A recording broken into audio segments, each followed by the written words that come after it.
नमस्कार, national media news में आप सभी का स्वागत है। चलिए नजर डालते हैं आज की ताजा खबर पर।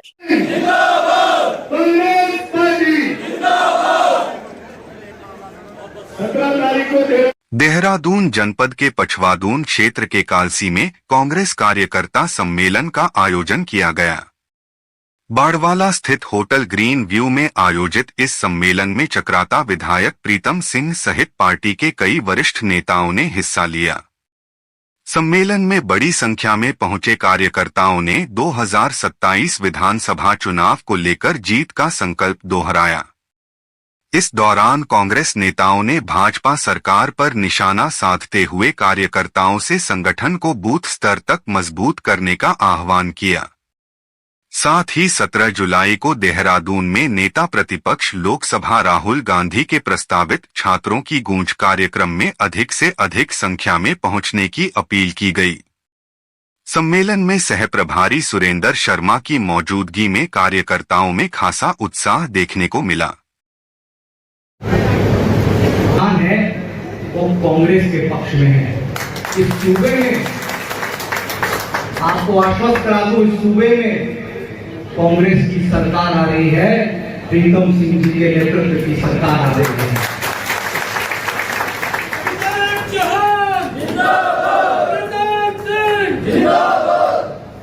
अभी हमारे जो युवा साथी थे, अजीत है, सूरज है, ये कह रहे थे कि भाई हम नैनीताल गए और वहां पर पूछा तो उन्होंने कहा चक्राता से हो, प्रीतम सिंह जी के यहां से हो।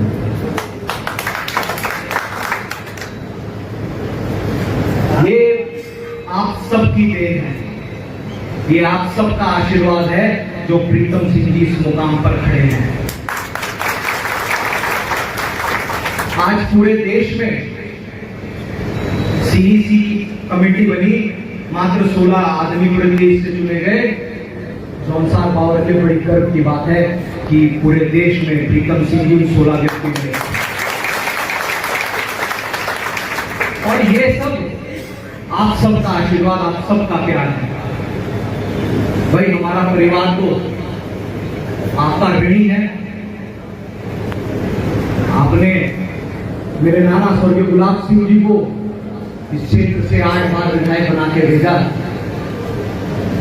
मेरे पिताजी को 6 बार विधायक बनाया और 7वीं बार विधायक बनाने जा रहे हैं। और जब मैं जिला पंचायत का चुनाव लड़ा तो आपने कांग्रेस पार्टी ने ऐसी मजबूती दिखाई कि जो सत्ताधारी पार्टी थी वो सिर्फ सपने बुनती रह गई। इससे ये साबित होता है, देखिए हर 5 साल बाद चुनाव होता है, कोई नई बात तो है नहीं। जब चुनाव होता है तो स्वाभाविक बात है हम अपने कार्यकर्ताओं से संवाद स्थापित करते हैं। आज कालसी के अंदर विकासखंड कालसी के साथियों से हमने संवाद स्थापित करने का काम किया है। आज बहुत सारे लोगों ने भारतीय जनता पार्टी को छोड़ करके कांग्रेस में आने का काम किया है और 2027 की जो चुनौती है उस चुनौती पर हम निश्चित रूप से पार पाने का काम करेंगे। 17 जुलाई को राहुल जी 5:30 बजे जो है देहरादून आ रहे हैं, छात्रों की गूंज।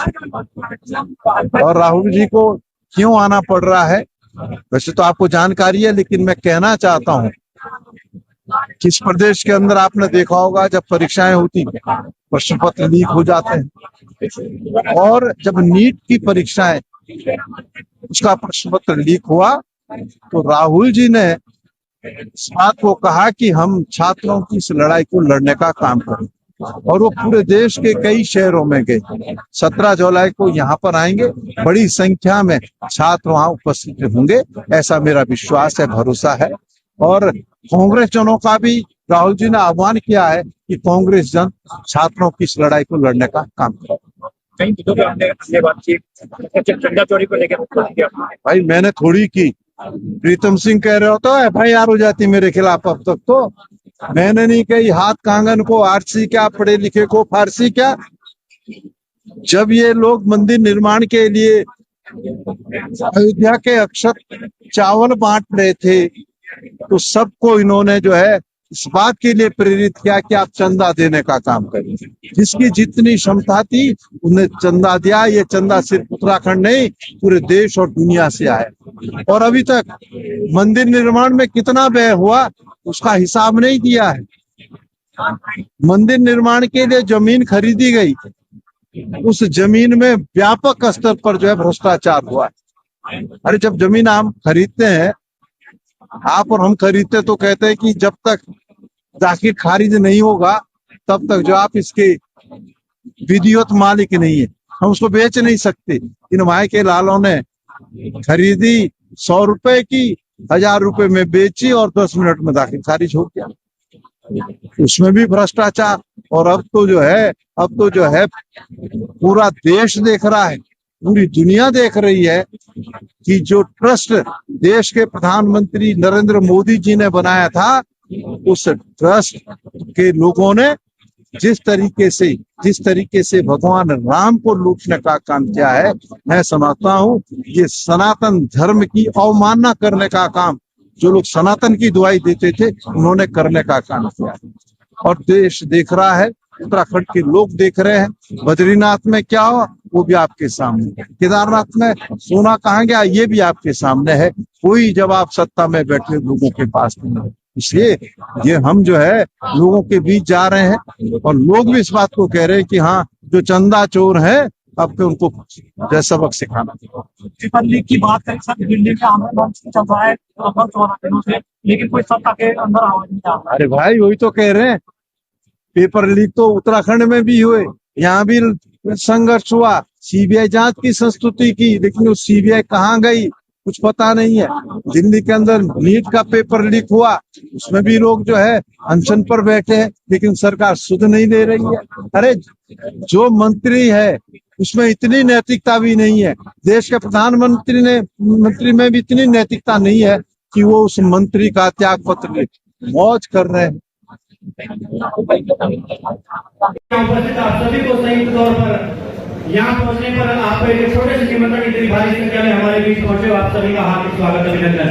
सम्मानित साथियों, जैसा कि आप सभी को विदित है कि 2027 का चुनाव हमारे स्तर पर है और 2027 के चुनाव में हम सभी ने आपसी मनमुटाव को भूलकर आदरणीय श्रीमान प्रीतम सिंह जी के लिए कंधे से कंधा मिलाकर कार्य करना है, क्योंकि आप सभी को विदित है कि आदरणीय श्रीमान प्रीतम सिंह जी हमारे प्रदेश के नेता है।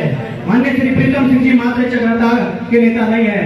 माननीय श्री प्रीतम सिंह जी ने 70 के 70 विधानसभा में चुनाव प्रचार करना है। तो यहाँ जितने भी कार्यकर्ता बैठे हैं, चाहे युवा साथी हो, वरिष्ठ कार्यकर्ता हो, चाहे मातृशक्ति हो, आप सभी ने इस बार के चुनाव में प्रीतम सिंह जी बनकर कार्य करना है। आप हमारे इस शेर को अकेला छोड़ दीजिए।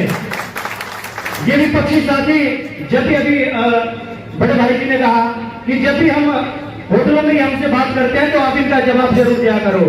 जब भी पूछते हैं, बहुत सारे विपक्षी साथी पूछते रहते हैं कि ऐसी क्या खूबी है गजाइक परिवार में जो आप आठवीं बार भी इसी गजाइक परिवार को वोट देने के लिए तैयार हो। हम उनसे पूछना चाहते हैं, इस गजाई के परिवार में वो खूबी है, इस गजाई के परिवार में एक व्यक्ति का जन्म हुआ था जिसका नाम स्वर्गीय श्री गुलाब सिंह जी था, जिसने जॉन सारभावर को ST का दर्जा दिलाने का काम किया और आज जिसके बदौलत जॉन सारभावर के कई लोग सरकारी सेवा दे रहे हैं। इस